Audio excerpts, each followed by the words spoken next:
இத்தகைய இளைஞர்கள் நித்திய சித்தர் வகுப்பை சேர்ந்தவர்கள். இறை ஞானத்துடனேயே பிறக்கிறார்கள். இல்லற பந்தத்தில் சிக்கிக்கொண்டால் அதிலிருந்து தப்ப வழியில்லை என்பதை இவர்கள் அறிந்து கொள்கிறார்கள். வேதத்தில் ஹோமா என்ற பறவையை பற்றிய குறிப்பு வருகிறது. அந்த பறவை ஆகாயத்திலேயே வாழும். தரைக்கு ஒருபோதும் வருவதில்லையாம். ஆகாயத்திலேயே முட்டை இடுகிறது. முட்டை தரையை நோக்கி விழ ஆரம்பிக்கும். தாய்ப்பறவை விண்ணில் வெகு உயரத்தில் வாழ்வதால் முட்டை கீழே விழும்போதே பொரித்து விடுகிறது. குஞ்சு வெளியே வரும். அதுவும் தரையை நோக்கி வந்து கொண்டிருக்கும். ஆனால் ஆகாயத்தில் மிக உயரத்திலேயே இதெல்லாம் நிகழ்வதால் குஞ்சு பறவை கீழே வந்து கொண்டிருக்கும் போதே அதற்கு இறக்கை முளைத்து விடுகிறது. கண்கள் திறந்து கொள்கின்றன. நான் தரையை நோக்கியல்லவா விழுந்து கொண்டிருக்கிறேன், தரை மீது மோதினால் எனக்கு மரணம் நிச்சயம் என்று அது அறிந்து கொள்கிறது. தரையை கண்டதுமே தன் தாய் இருக்கும் இடத்தை நோக்கி மேலே கிளம்பி விடுகிறது. தாயிடம் திரும்பி செல்வதுதான் அதன் ஒரே லட்சியம். இந்த இளைஞர்களும் அந்த பறவையை போன்றவர்கள். சிறுவயதிலிருந்தே உலகியல் வாழ்வை பார்த்து பயப்படுகிறார்கள். எப்படி தேவியை அடைவோம், எப்படி இறைவனை தரிசிப்போம் என்னும் சிந்தனை ஒன்றே அவர்களிடம் மேலோங்கி நிற்கிறது. உலகியல் மனிதர்களிடையே பிறந்தும் அவர்களிடையே வாழ்ந்தும் கூட இந்த இளைஞர்கள் இத்தகைய பக்தியையும் ஞானத்தையும் எப்படி பெற்றிருக்க முடியும் என்று நீங்கள் கேட்கலாம். அதற்கு விளக்கம் உள்ளது. பயிறு விதை மலக்குவியலில் விழுந்தாலும் பயிறு செடிதானே முளைக்கும். அந்த பயிறு எவ்வளவு நல்ல காரியங்களுக்கு பயன்படுகிறது. மலக்குவியலில் விழுந்துவிட்டதால் வேறு ஏதாவது செடி முளைக்கிறதா என்ன? ஆஹா, ராக்காலின் இயல்பு இப்போதெல்லாம் எப்படி ஆகிவிட்டது? ஏன் அவ்வாறு இருக்காது? சேனை கிழங்கு நல்லதாக இருந்தால் அதன் முளையும் நல்லதாகத்தானே இருக்க வேண்டும். அனைவரும் சிரித்தனர். அப்பாவை போல்தானே பிள்ளையும் இருப்பான். மா தனிமையில் கிரீந்திரரிடம், உருவக்கடவுள் அருவக்கடவுள் கருத்தை குருதேவர் எவ்வளவு அழகாக புரிய வைத்தார் பார்த்தீர்களா? வைணவர்கள் உருவக்கடவுளை மட்டும்தான் ஒப்புக்கொள்கிறார்களா? கிரீந்திரர் கூறினார், ஆம், அப்படித்தான் நினைக்கிறேன். அவர்கள் ஒரு பக்க சார்பான கருத்து உடையவர்கள். மா கூறினார், நித்திய வடிவம் என்பதை நீங்கள் புரிந்து கொண்டீர்களா? அந்த படிகத்தின் உதாரணம். அதை என்னால் சரியாக புரிந்து கொள்ள முடியவில்லை. ஸ்ரீராமகிருஷ்ணர் மாவிடம் கேட்டார், ஆமாம், நீங்கள் அங்கே என்ன முணுமுணுக்கிறீர்கள்? மாவும் கிரீந்திரரும் புன்சிரிப்போடு மௌனமாக அமர்ந்திருந்தனர். வேலைக்காரி பிருந்தை ராம்லாலிடம் கூறினாள், இப்பொழுது இவருக்கு உணவு கொடு, எனக்கு பிறகு தந்தால் போதும். ஸ்ரீராமகிருஷ்ணர் கேட்டார், என்ன, பிருந்தை இன்னும் சாப்பிடவில்லையா? பிற்பகலில் பக்தர்கள் பஞ்சவடியில் கீர்த்தனை பாடிக்கொண்டிருந்தனர். குருதேவரும் அவர்களுடன் சேர்ந்து கொண்டார். பக்தர்கள் தேவியை பற்றி பாடினார்கள். பக்தர்கள் மகிழ்ச்சியில் திளைத்திருந்தனர். அவர்கள் பாடுவது நிறைவுற்றதும் குருதேவர் எழுந்தார். அவரது அறையிலும் சுற்றியுள்ள இடங்களிலும் பக்தர்கள் இன்னும் இருந்தனர். பஞ்சவடியிலிருந்து தமது அறையை நோக்கி சென்றார். அவருடன் மாவும் சென்றார். வழியில் மகிழ மரத்தடியில் திரைலோக்கியர் குருதேவரை வணங்கினார்.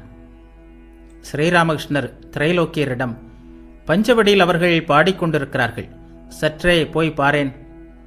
திரைலோக்கியர் கேட்டார், நான் போய் என்ன செய்யப் போகிறேன்?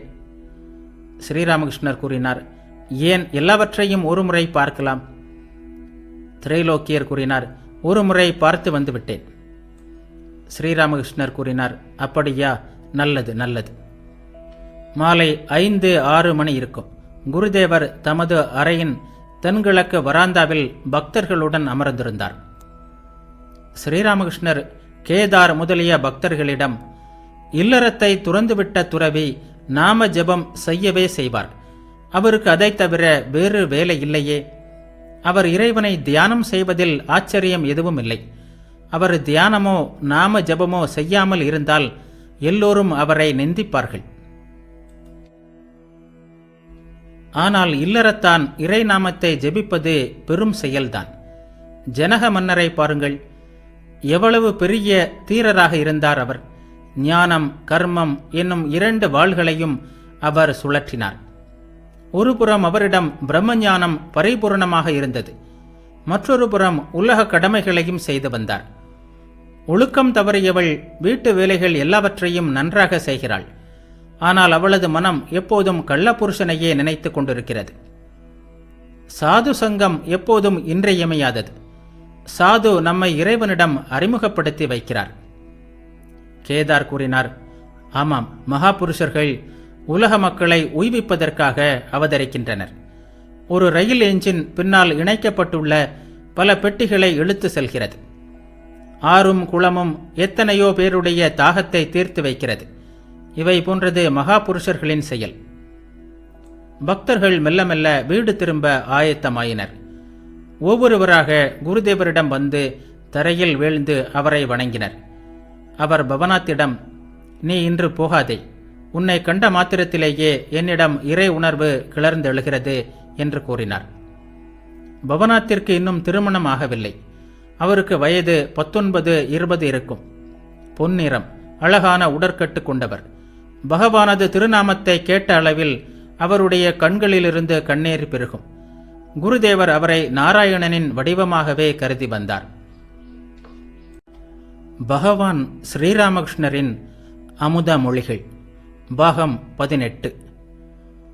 வியாழன், மார்ச் 29, 1883. பகல் 2 மணி. தட்சிணேஸ்வர கோவிலில் குருதேவரின் அறை. பகல் உணவிற்கு பிறகு குருதேவர் சற்று ஓய்வெடுத்துக் கொண்டிருந்தார். அறைக்கு எதிரே மேற்கு திசையில் கங்கை ஓடிக்கொண்டிருந்தது. நீரேற்றம் ஆரம்பித்திருந்தது. பக்தர்கள் சிலர் வந்திருந்தனர். பிரம்ம சமாஜத்தின் அமிர்தரும் இனிமையாக பாடுபவரான திரைலோக்கியரும் வந்திருந்தனர். திரைலோக்கியர் பிரம்ம சமாஜத்தில் எத்தனையோ முறை இறைவனின் திருவிளையாடல்களையும் குணங்களையும் பாடி பெரியவர் சிறியவர் என்ற எல்லோருடைய நெஞ்சங்களையும் கவர்ந்தெழுத்து பரவசப்படுத்தியவர். ராக்காலுக்கு உடல் நலமில்லை. குருதேவர் அது பற்றி பேசிக் கொண்டிருந்தார். ஸ்ரீராமகிருஷ்ணர் கூறினார், இதோ பாருங்கள், ராக்காலுக்கு உடல்நிலை சரியில்லை. சோடா குடித்தால் சரியாகிவிடுமா? என்ன ஆகுமோ தெரியவில்லையே. அப்பா ராக்கால், நீ ஜெகநாதரின் பிரசாதத்தை சாப்பிடு. இப்படி சொல்லிக்கொண்டே குருதேவர் அற்புதமான பரவச நிலையில் ஆழ்ந்தார். சாட்சாத் நாராயணனே ராக்கால் உருவத்தில் சிறுவனாக எதிரில் இருப்பதை அவர் காண்பதாக தோன்றியது. ஒரு பக்கம் காமினி காஞ்சனத்தை துறந்த தூய இளம் பக்தரான ராக்கால், மறுபக்கம் இரவு பகலாக பிரேமபித்தில் ஆழ்ந்திருந்த குருதேவர். எனவே மிக எளிதில் வாத்சல்ய பாவனை அவரிடம் தோன்றிற்று. அவர் ராக்காலை தாயன்புடன் பார்த்தபடியே கோவிந்தா கோவிந்தா என்று அன்பு ததும்ப உச்சரிக்க தொடங்கினார். ஸ்ரீகிருஷ்ணரிடம் யசோதைக்கு எந்த பாவனை தோன்றியதோ அதே பாவனைதான் இதுவும் என்று தோன்றியது. பக்தர்கள் இந்த அற்புதத்தை வியப்புடன் பார்த்து கொண்டிருந்தனர். திடீரென்று எல்லாம் அமைதியாகியது. பக்தர்களுக்காக அவதரித்தவரான குருதேவர் கோவிந்த நாமத்தை உச்சரித்துக் கொண்டே திடீரென்று சமாதியில் ஆழ்ந்தார். வரைந்த ஓவியம் போல் அவரது உடல் அசைவற்றிருந்தது. புலன்கள் எங்கோ விடுமுறையில் போய்விட்டன போல் தோன்றியது. பார்வை மூக்கு நுனியில் நிலை குத்தி நின்றது. மூச்சு விடுகிறாரா இல்லையா என்பது தெரியவில்லை. உடல் மட்டும் இவ்வுலகில் இருந்தது. ஆன்ம பறவை உணர்வு வெளியில் பறந்து திரிந்து கொண்டிருந்தது. தாயைப் போல் பக்தர்களுக்காக இவ்வளவு நேரம் கவலை கொண்டிருந்தாரே, அவர் இப்போது எங்கே? இந்த அற்புதமான நிலைதான் சமாதியோ?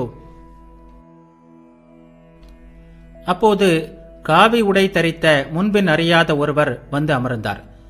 குருதேவரின் சமாதி நிலை படிப்படியாக கலைய தொடங்கியது. அந்த நிலையிலேயே பேச ஆரம்பித்தார். தமக்கு தாமே பேசினார். ஸ்ரீராமகிருஷ்ணர் காவி உடையை கண்டு, எதற்காக இந்த காவி உடை? காவியை சுற்றி கொண்டால் எல்லாம் ஆயிற்றா? சண்டியை விட்டுவிட்டு மத்தளம் அடிக்கிறேன் என்றானாம் ஒருவன். முன்பெல்லாம் அவன் சண்டி பாடல்களை பாடி வந்தான். இப்போது மத்தளம் அடித்து வருகிறான். எல்லோரும் சிரித்தனர். வைராக்கியம் 3-4 வகைப்படும். உலகியல் நெருப்பில் வெந்து காவி உடை அணிந்து கொள்வது. இந்த வைராக்கியம் நீண்ட நாள் நிலைப்பதில்லை. வேலை கிடைக்கவில்லை, உடனே காவி உடுத்தி கொண்டு காசிக்கு போய்விட்டான். 3 மாதம் கழிந்தது. வீட்டிற்கு கடிதம் வந்தது. எனக்கு வேலை கிடைத்துவிட்டது, விரைவில் வீட்டிற்கு வருகிறேன், கவலை வேண்டாம் என்று அதில் எழுதியிருந்தான். வேறொருவன், அவனுக்கு வாழ்க்கையில் எல்லாம் உள்ளன, எதற்கும் குறைவு இல்லை. ஆனாலும் அவனுக்கு எதிலும் திருப்தி இல்லை. இறைவனுக்காக தனிமையில் அழுகிறான். இதுதான் உண்மையான வைராக்கியம். கபடத்தனம் ஒருபோதும் நல்லதல்ல. கபட வேடம் நல்லதல்ல. வேடத்திற்கு ஏற்ற மனம் இல்லை என்றால் நாளடைவில் சர்வநாசம்தான் ஏற்படுகிறது. பொய் பேசுவதாலும் கபடத்தனமாக நடந்து கொள்வதாலும் நாளடைவில் பயம் போய்விடுகிறது. அதைவிட வெள்ளை உடை அணிவது மேல். மனத்தில் பற்று உள்ளது, அவ்வப்போது வீழ்ச்சியும் ஏற்படுகிறது. வெளியில் காவி உடை மிகவும் பயங்கரம். சொல்லப்போனால் நல்லவர்கள் நடிப்பில் கூட பொய் சொல்வதோ கபட செயல்களை செய்வதோ சரியல்ல. நவ பிருந்தாவனம் என்ற நாடகத்தை பார்க்க கேசவருடைய இடத்திற்கு போயிருந்தேன்.